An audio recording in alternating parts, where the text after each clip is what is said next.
All right, welcome back for another drive with FSD 14.1.3. I'm going to be navigating to my gym here, which is a pretty short drive, pretty basic, but I'm trying a new GoPro setup today, so that's really the purpose of this test, and we'll see if we also see any of that brake throttle pumping that we've seen in previous drives. So without further ado, let's go for a drive and see how FSD handles this route. All right, so this is the second straight day now where I can activate FSD from my garage, which is great. First day it was a little gloomier, so it didn't seem like it had enough light. All right, I'm gonna just shut my garage here now that we're out.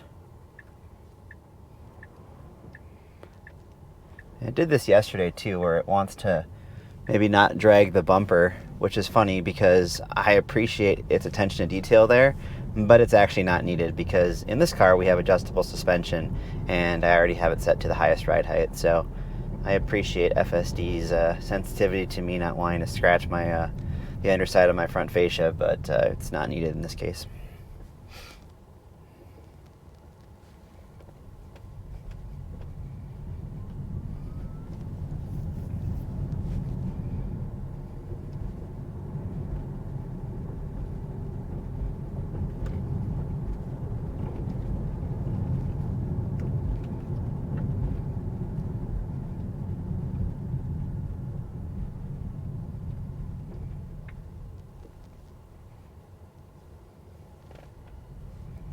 One thing I want to comment that I've seen a bunch of comments in my videos about, and I appreciate all the responses I've gotten. You guys have been awesome. But as far as I lost my train of thought there for a second. Oh yeah, the leaves blowing. That's been a problem for FSD in the past, especially with version 13, and even more so with previous builds from that. And we've had a lot of blowing leaves around here now that it's fall's in full swing here in Minnesota, but yet I've yet to notice any issues with the car braking for them. So that's been really nice to see. So there must have been some additional training, so the car doesn't think they're a larger object than they really are. Right? Yeah, you can drive through, right? So.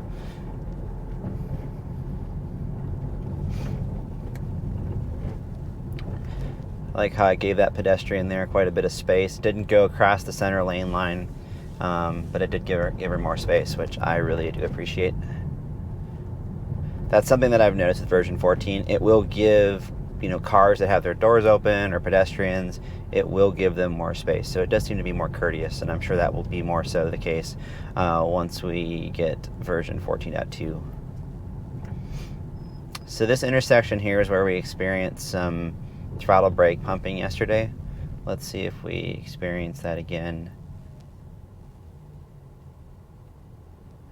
All right, a car on our left here. It came to the intersection after us. Yep, and there's a little bit of hesitation again. So again, I don't know what it is with this intersection, but it really highlights that. So I am going to call that out and snapshot that. So the car to our left definitely did not reach the stop line before us. So we reached the stop line first. So it was right for the car to wait for the one that was, oncoming to figure out what it was going to do. But then we should have proceeded and just went. By waiting like that, we cause confusion, and yeah, it's just more of an annoyance. It's not really necessarily a safety thing, but it's annoying enough now where I've seen it at that intersection now numerous times, but I've seen it elsewhere, and it usually happens right from a dead stop like that.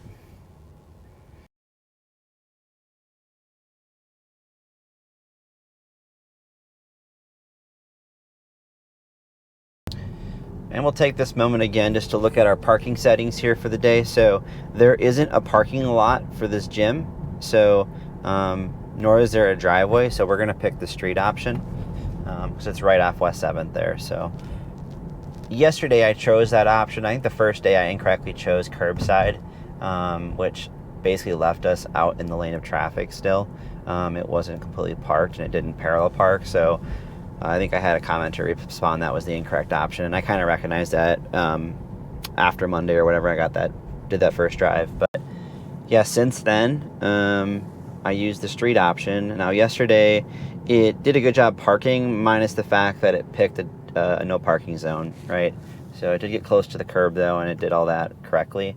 but it lacked the reasoning. So one thing that was interesting, if you hadn't listened to it yet, Tesla had their earnings call for Q3 last night, and Elon mentioned that they already have on their roadmap reasoning functionality planned for future FSD updates. I think as of right now, he said that it was slated for 14.3 or 14.4, so I would probably think those are not going to happen until, either late 2025 or early 2026. But that will give FSD the ability to kind of think on the fly, hopefully read, parking signs, and then be able to make decisions on, is this a valid parking spot or not, or even a good parking spot, and allow maybe some more configuration options. So, like for me, I like to keep my paint looking nice and fresh in my car. I don't want to be parked towards the front where people might door ding me. So having an option to park in the back of a parking lot would be awesome. And Elon also addressed that and said, that's when they're planning to bring this banish feature, which has been talked about for a while now, finally to general release. And in that situation, if the lot's super packed or whatever, the car will just drop you off at the front door and then go find a parking spot in the back. So that is honestly ideal. That was a great reaction there. So as soon as that driver opened that door there, I think she was even surprised to see how close we were there. We immediately moved over and gave her space. So that is a great example of how good the latency is in the decision-making process with FSD now, how fast it can react to things. I mean, you can't get any better. You find me a human that can react that fast. I'm sure there's not that many of them, unfortunately, on the road that could have reacted and maneuvered that fast as FSD did there. So.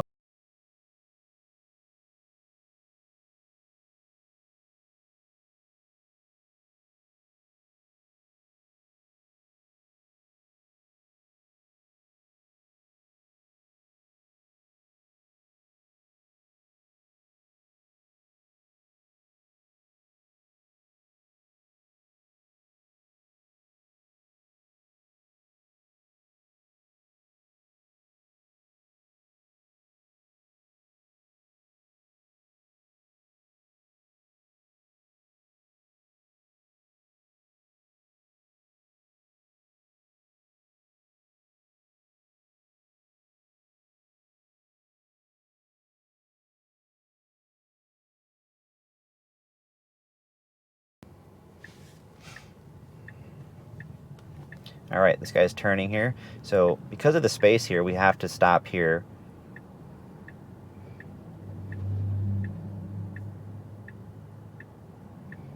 This is never a fun intersection for anybody. All right, so we really can't see behind the turning vehicle there. And we're just gonna hang out here for a sec. This is the right move. If we proceed any further, we're gonna block people turning left up there. All right, and now we're gonna have to go. And it's gonna have to go here, so I'm gonna give it the throttle there. So I think that's the first time in a while that I've seen FSD not commit. It's gotta commit there and go. Even if it's gotta inch through, we've already got ourselves out in the intersection there. So that's not the greatest behavior.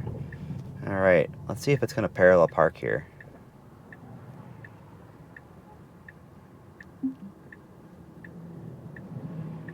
Not sure why that bus was honking at me. I have every right to park here, so. All right, this is awesome. It's gonna actually parallel park itself. This is exactly what I've been looking for. So Autopark aced it today. This is fantastic. Look at that. And if you look at the lines or gap to the curb there, just as good as I would have done. So thanks for watching, and I'll see you on the return leg of this trip home here in about an hour.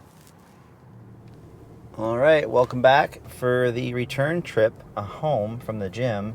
We're gonna make some detours though. I wasn't super impressed with that behavior turning left onto West 7th Street, so we're gonna redo that first, and then we're gonna circle back and then get onto the freeway and try an on-ramp again, and then we'll navigate back through St. Paul. So I will get started here by just tapping the tap to start button, typing my code in. All right, got a bus coming here. We're gonna have to wait for that to go. Got a line of cars here, so we're just gonna have to wait a sec. But start from park, I've called this out many times. It's so much better now in version 14. It was pretty much unusable in the Model S in version 13, but now it's immediately responsive. So as soon as that traffic cleared up, the car did a great job of proceeding. So, and then we're gonna have to make a left turn here. We're gonna have a really tricky left turn here. Actually, we're gonna go straight and go through the alley, so never mind on that. Good job yielding to that lady getting in her car there. That was great. All right, and I'm gonna raise my suspension up. Actually, that's already raised. Never mind. So we got a big dumpster blocking our view on the right here. Good job proceeding when it was clear. No brake or throttle pumping there at all. So that's awesome. And then we got some concrete parking stops there. Car did a good job navigating around that. Version 13 did the same thing there, so no issues. And we got some kids playing here in the street that we should be yielding to here. Let's see how it does.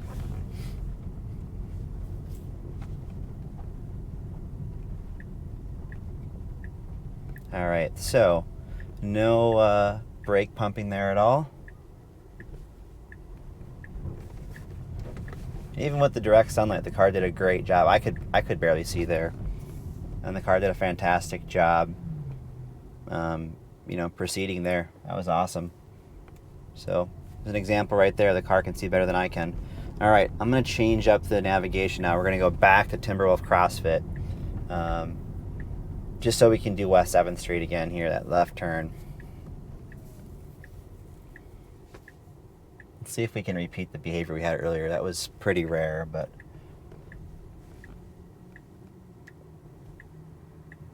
So we actually went to the right, and I think it was just to get a better view. Now let's see, that the car's got the right turn signal on here.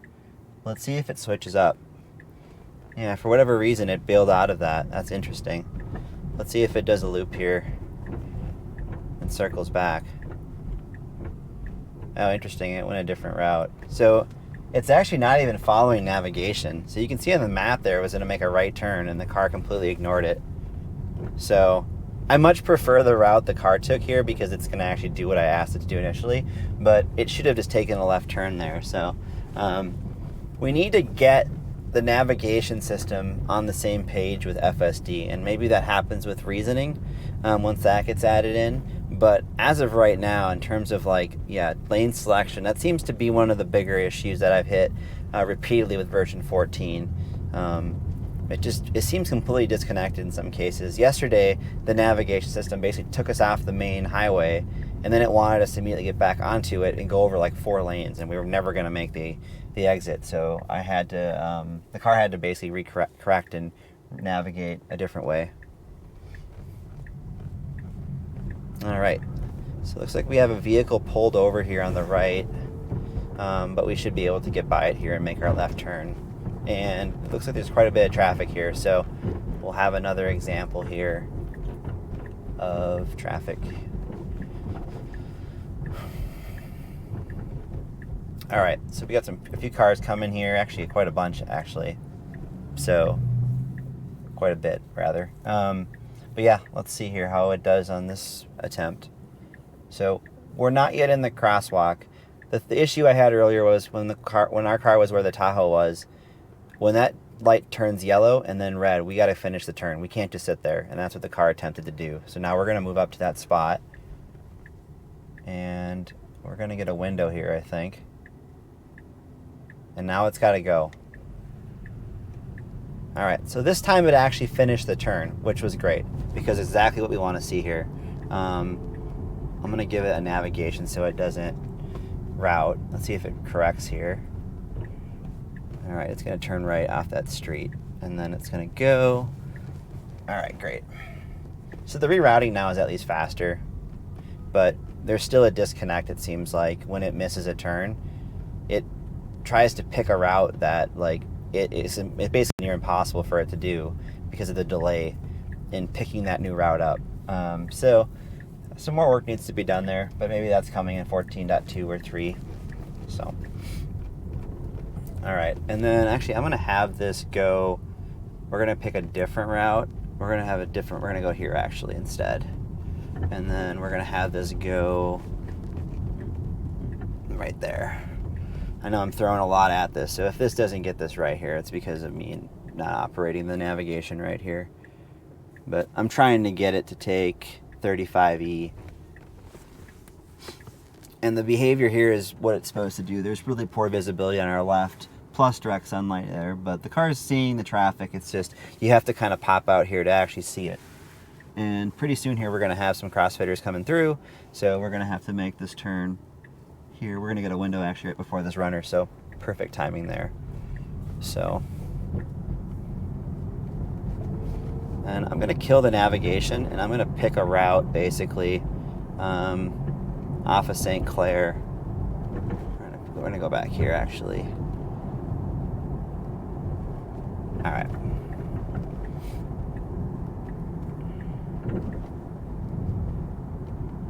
So I'm just kind of firing from the hip here, but I want to see kind of how it does. So we nailed that second. We were able to actually reproduce the scenario that we had in that first unprotected left turn on West 7th Street. The second time there, the car just, did a much better job of proceeding when that light changed. Before it kind of hung up and didn't. And I can't remember what the deal was, if there was a car in front of us or what, but that was a difference there.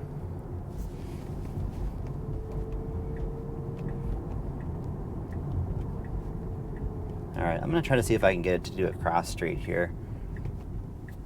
Let's see if I can do it.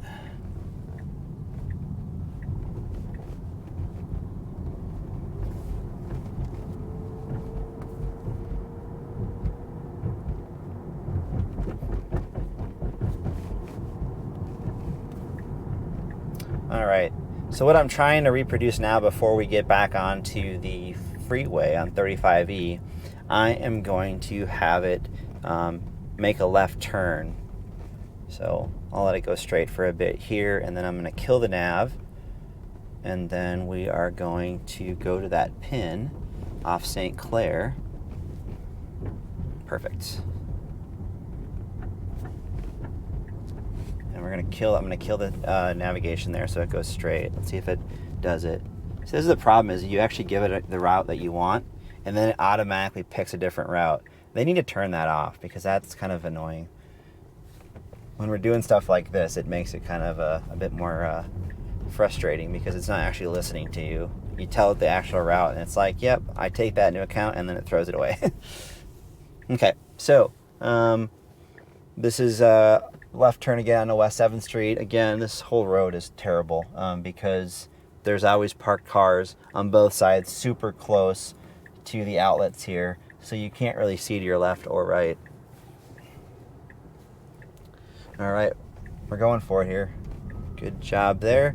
All right, and we're gonna be the lead car, so hopefully we get a red light up here. I really wanna see what happens here at this intersection. I think we're gonna get a green though. Let's see if it's not gonna turn, unfortunately. So this particular right turn, the car with version 13 would go through that no turn on red sign.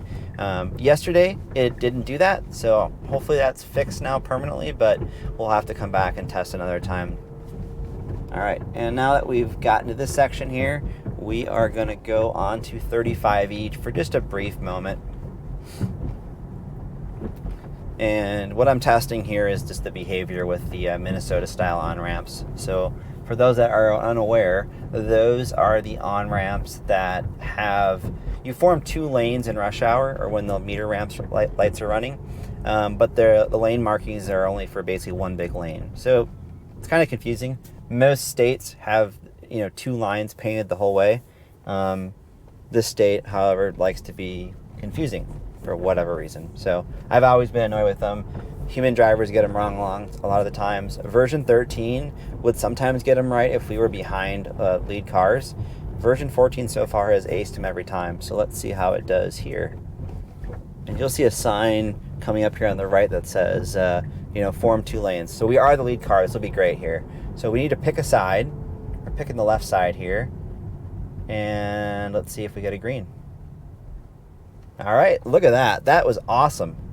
So I think Tesla actually did some more training in version 14 here on these on-ramps. It picked a side and it didn't hesitate. I was worried it was going to hit the brakes there and wait for the next cycle because we weren't completely all the way up to the stop line, but we were close enough there to where it proceeded ahead. So that was awesome.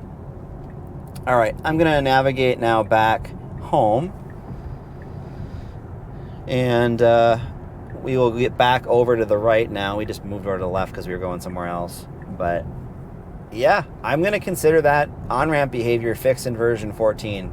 I had an incident yesterday where the light was green and we weren't quite to the stop line and the car, stopped. So maybe some more tuning needs to be done there, but like, it's there now. It can do it now repeatedly, even if we're the lead car. So that to me says they took a bunch of the snapshots I was sending in and doing something with it, which I really do appreciate, even if it was obviously other samples and everything, because that's been an issue that I would disengage the car a lot of times there, because it would basically pick a longer queue if there were lead cars, or it wouldn't react to those lights fast enough, or would react to the wrong light. So those are all seemingly not a problem now with version 14.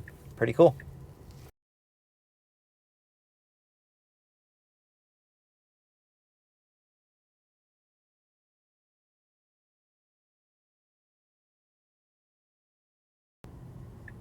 All right, a little pumping there.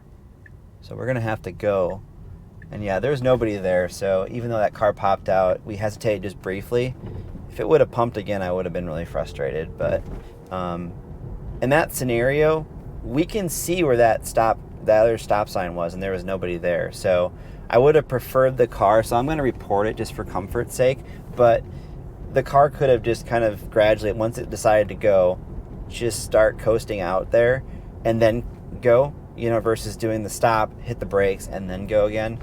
I'll always prefer the creeping behavior there over just the brake pumping. Even though it was very slight there, it was still a little bit of a pump. So, and what I mean by that, if this is your first time watching, is it's going between throttle and brake and back and forth between those two things. So.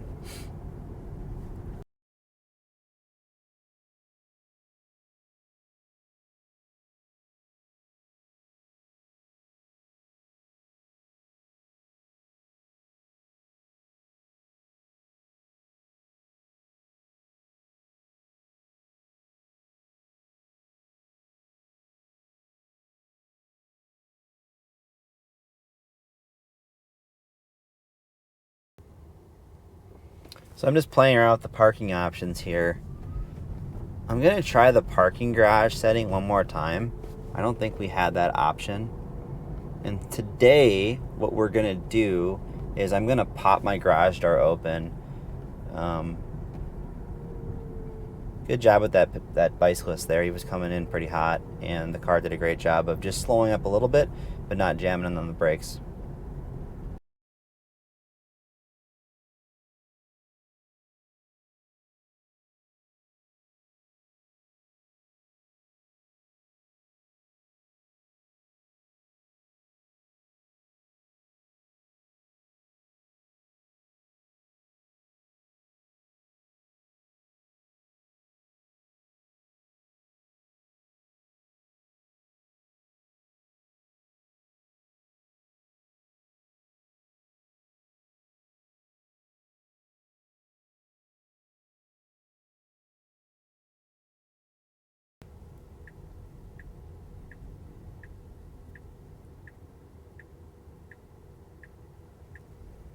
I always laugh. People wave at the car and it's driving, not me.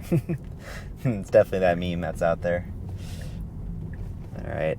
Looks like we got car on our right. I would have preferred to keep going, but, I'm fine stopping. But we got to go here before. And now we're going to wait because those pedestrians were crossing. So it was the right move. If we were going to stop, we got to wait.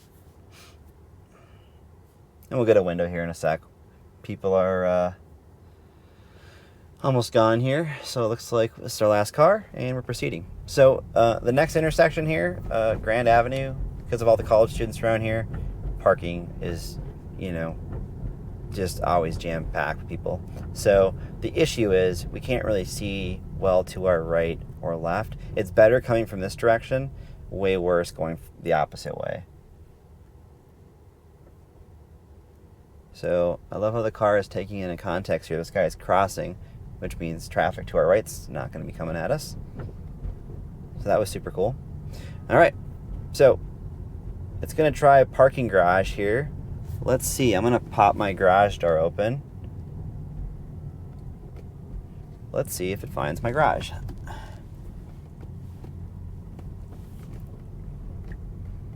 All right, it's signaling. Let's see if it finds my garage here. Yeah, it looks like it's going to go into the alley, so it's not gonna make it. So I'm not sure why the driveway setting is no longer an option, but that's been something that was there previously on my first drive, and I haven't been able to get it to come back. So I'm not sure why that is not showing up anymore. But anyways, worth a shot. So for the guys that kept asking, is it going to work? Is it going to work? We probably need that driveway setting to be there for that to be a possibility. So I have to post about that and see why that's not an option. But anyways, thanks for watching, and I'll see you in the next one.